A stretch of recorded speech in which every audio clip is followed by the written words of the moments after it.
Nah, korupsi itu lebih dari sekedar itu. Ya, kejahatannya itu mata rantainya akan terus berputar dan tidak hanya itu, akan ada sendi-sendi yang dirobohkan oleh kejahatan korupsi. Ya, sebelum materinya, kira-kira satu kata menurut sampean, satu kata yang lebih tepat ketika kita membahas tema korupsi itu apa? Satu kata yang ada di benak sampean, korupsi itu apa sih? Apa kira-kira? Satu kata aja. Hah? Apa? Kebohongan, apalagi? Serakahan, apalagi? Satu kata saja tentang korupsi. Ya, itu harus kita pahami dulu ketika kita harus melangkah tentang pembahasan korupsi, sehingga dengan satu kata atau dengan disebut sebagai keyword, ya, kata kunci, maka orang akan memahami, oh, korupsi itu seperti itu. Ya, kalau dalam bahasa yang lebih keren, korupsi itu sering dikatakan sebagai extraordinary crime. Ya, kejahatan yang luar biasa. Ya, extraordinary crime. Kejahatan yang luar biasa. Nah, itu korupsi. Dia lebih kejam daripada pembunuhan. Pembunuhan itu kejam, orang membunuh itu jahat. Tetapi dibandingkan dengan korupsi, masih lebih kejam korupsi. Karena ketika seseorang melakukan korupsi, maka yang dirugikan itu bukan satu dua pihak, tetapi banyak pihak yang akan dirugikan. Dan kemudian juga akan terjadi mata rantai berikutnya yang akan menjadi penghubung sebuah korupsi itu menjadi sebuah kejahatan yang lainnya. Ya, satu contoh, ketika seseorang melakukan sebuah korupsi, kemudian korupsi awal tidak ada yang tahu, tidak ditangkap, maka dia akan melakukan korupsi kembali. Nah, dari satu sisi itu, pertama dari sisi mental, dia sudah tergerogoti mental untuk melakukan kejahatan, baik itu kebohongan, baik itu keserakahan, dan lain sebagainya. Itu satu rantai lagi. Berikutnya satu rantai lagi, dia akan melakukan yang namanya markup atau markup. Markup itu anggarannya harusnya 10 juta, tapi dia besarkan markupnya. Nah, manipulasi. Apakah cukup di situ? Tidak. Ketika dia melakukan itu, dia harus kerjasama dengan pihak lain, orang lain untuk melakukan markup itu. Nah, sudah 3, ya, itu 3. Maka ketika sebuah korupsi itu dilakukan, maka itulah sebagai kunci awal akan terjadinya mata rantai kejahatan-kejahatan yang lainnya. Kalau dalam Islam dulu ya ada cerita namanya seorang kiai, seorang ulama namanya Kiai Barseso. Ya, Kiai Barseso itu ya namanya kiai ya, orangnya alim. Ketika ditawari seorang wanita, dia tidak mau. Ditawari untuk membunuh seseorang, dia tidak mau. Ditawari untuk mencuri barang yang berharga, dia tidak mau. Tetapi ketika dia ditawari oleh minuman keras yang memabukkan, si penawar ini mengatakan, hanya sekedar satu teguk ajalah sampean minum. Ini kejahatan yang enggak terlalu jahat, cuma kecil minumannya segini. Kalau membunuh jahat, kalau zina jahat, kalau mencuri tadi jahat. Hanya minum saja. Coba sampean coba. Akhirnya Kiai Barseso ini, oh iya wis wong sekedar minum tok ae mosok ini jahat diminum. Ketika dia minum, dia mabuk, maka dia pertama melakukan kejahatan yang disebut dengan zina. Si wanita tadi yang ditawarkan asalnya dia tidak mau karena dia mabuk, akhirnya dia berzina dengan wanita itu. Ketika dia berzina, kemudian dia merasa ini nanti dosa, si wanita itu nanti akan menyebarkan kepada orang lain, citra saya akan negatif, dibunuh si wanita itu. Ketika si wanita itu dibunuh, wanita itu memakai perhiasan yang banyak untuk menghilangkan jejak, diambillah perhiasan itu. Maka ketika dia meminum minuman keras tadi, dia sudah melakukan kejahatan mata rantai berikutnya. Dia mau berzina, dia mau membunuh, dan dia kemudian mencuri barang berharga. Nah, korupsi itu lebih dari sekedar itu. Ya, kejahatannya itu mata rantainya akan terus berputar dan tidak hanya itu, akan ada sendi-sendi yang dirobohkan oleh kejahatan korupsi.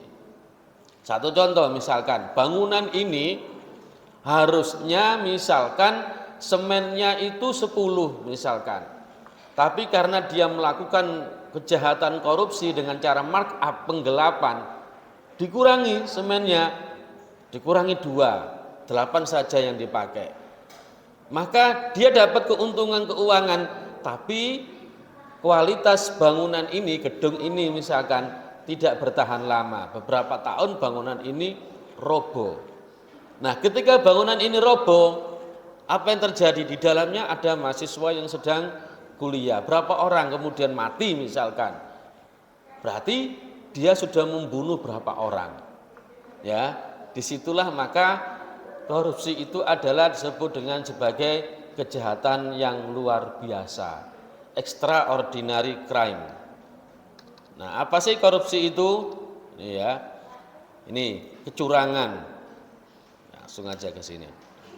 Nih, sering kita tidak paham. Korupsi itu sering kita mengatakan saya mendapatkan keuntungan, itu korupsi.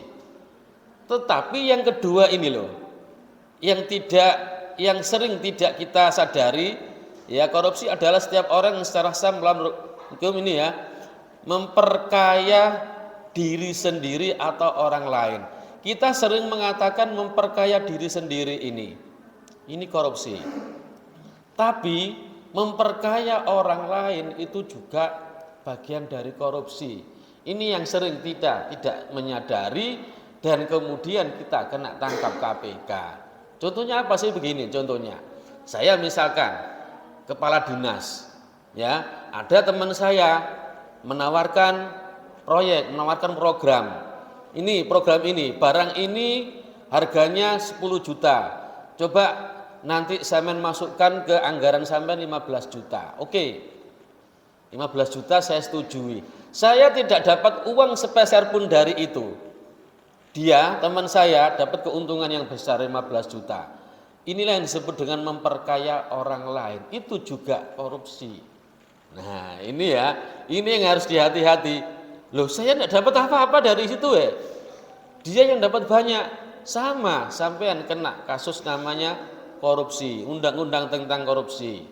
Ya, Undang-Undang Nomor 31 tahun 99. Kepala-kepala dinas, menteri-menteri yang kemudian tertangkap KPK itu sering terjebak dengan ini, memperkaya orang lain. Dia tidak memperkaya diri sendiri, tapi memperkaya orang lain. Program yang dibuatnya, dia tidak dapat keuntungan, dia tidak dapat fee, tidak dapat komisi, tapi orang lain yang dapat komisi yang besar, maka dia juga kena kategori korupsi.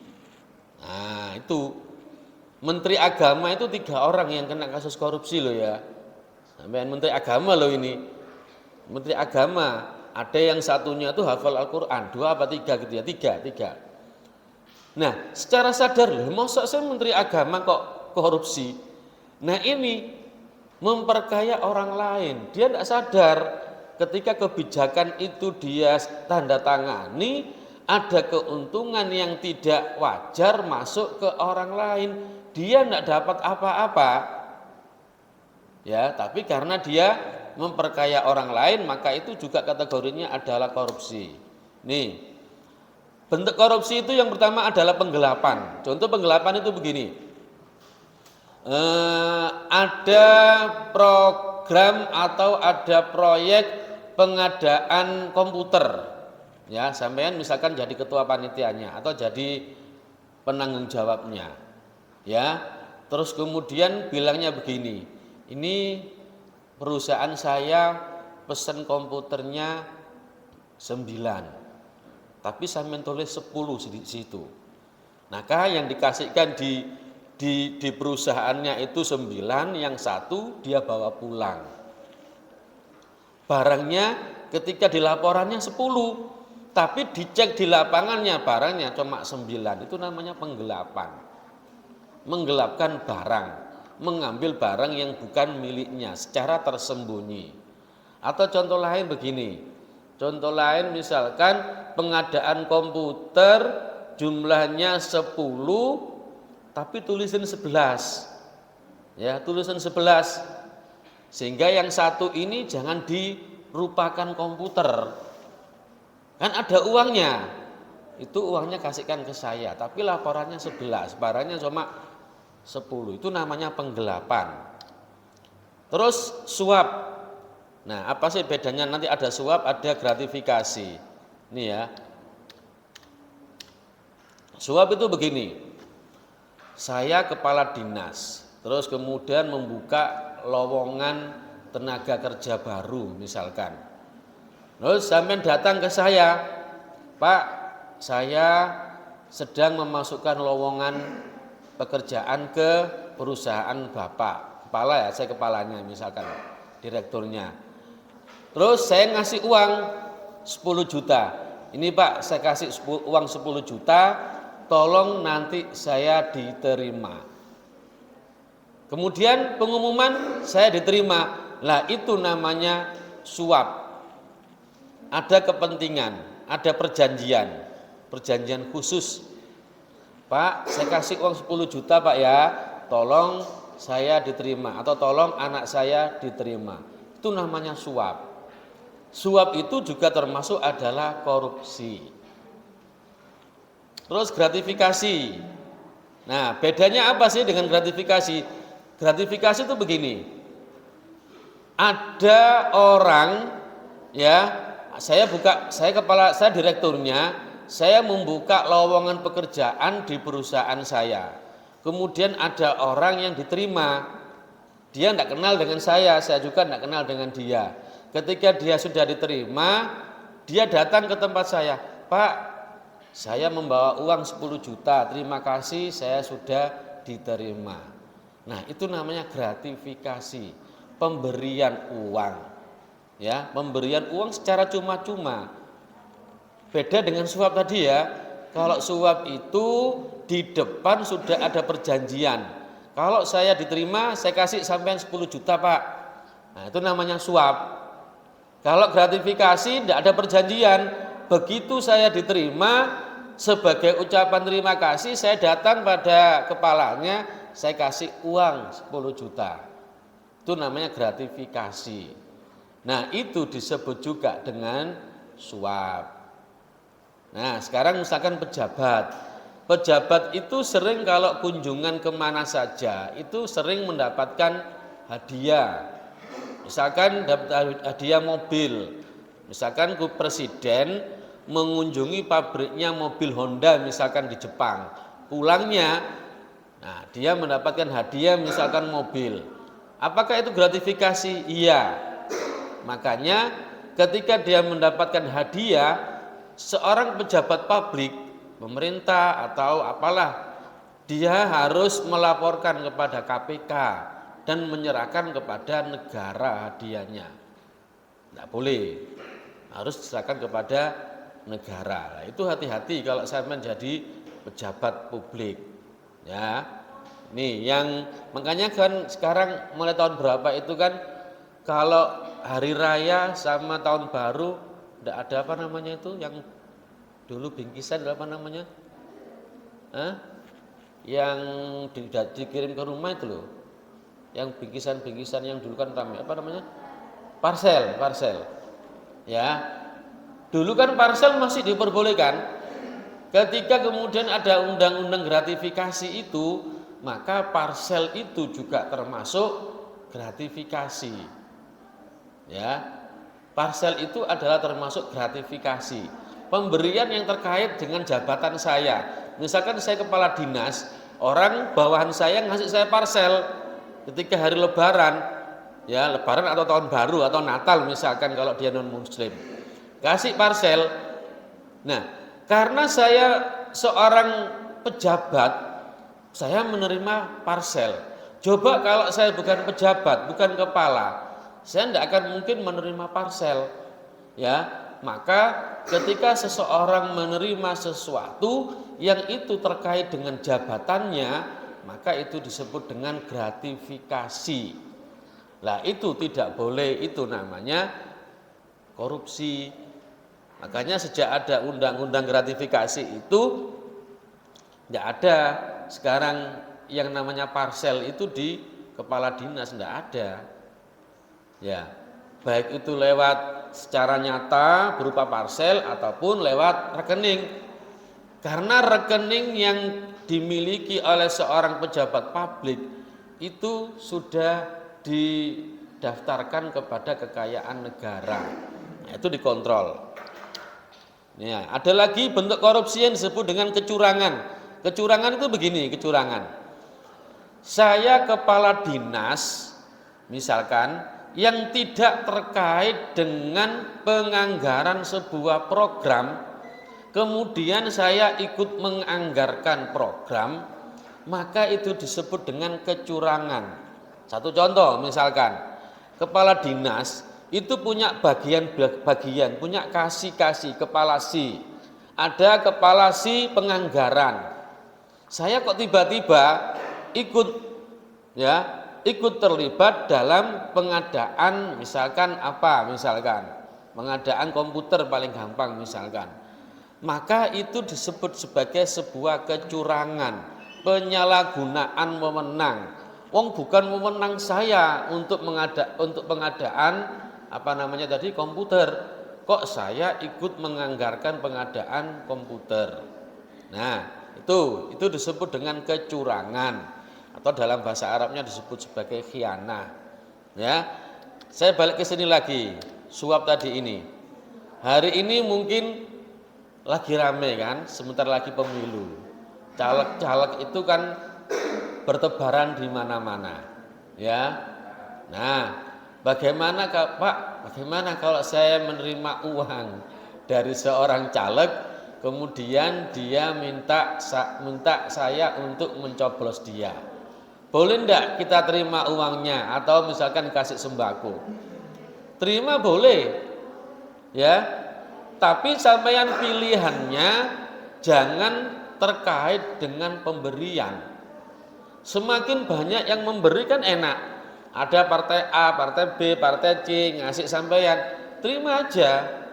Perkara nanti sampeyan itu nanti milih siapa kan tidak terkait dengan mereka.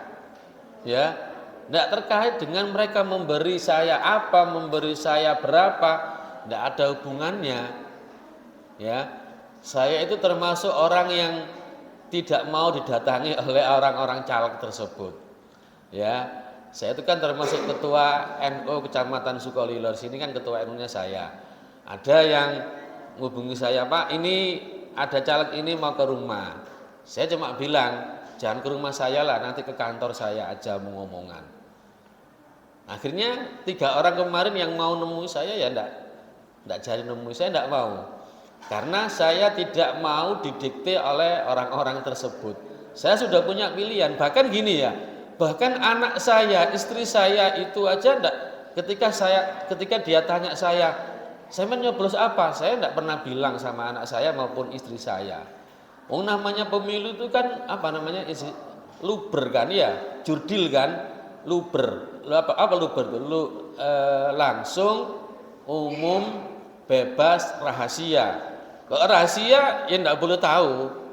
Ya, enggak boleh tahu namanya rahasia. Bahkan anak saya sendiri kalau tanya, saya milih apa? Enggak tahu, saya enggak menjawab. Istri saya pun enggak tahu pilihan saya siapa. Ya. Tuh, jadi ini kalau kemudian sampean menerima uang dan kemudian sampean terpengaruh memilih dia, itu namanya suap. Suap itu pemberian di awal. Itu ya. Makanya kalau kemudian sampean nerima boleh nerimanya, tapi jangan terkait dengan pemberian dia ketika memilih. Sampean kan sudah punya pilihan. Pilihan saya A misalkan. Nanti datang B, ya terima aja uangnya. Datang C, terima aja uangnya. Tapi sampean jangan terpengaruh oleh uang yang diberikan oleh dia. Cobalah sampean jadi orang yang idealis lah. Idealis ya. Saya ini termasuk orang yang idealis untuk urusan seperti itu. Ya. Oke, itu ya. Nanti kita lanjutkan mengenai apa ini? Ini pencegahan korupsi nanti.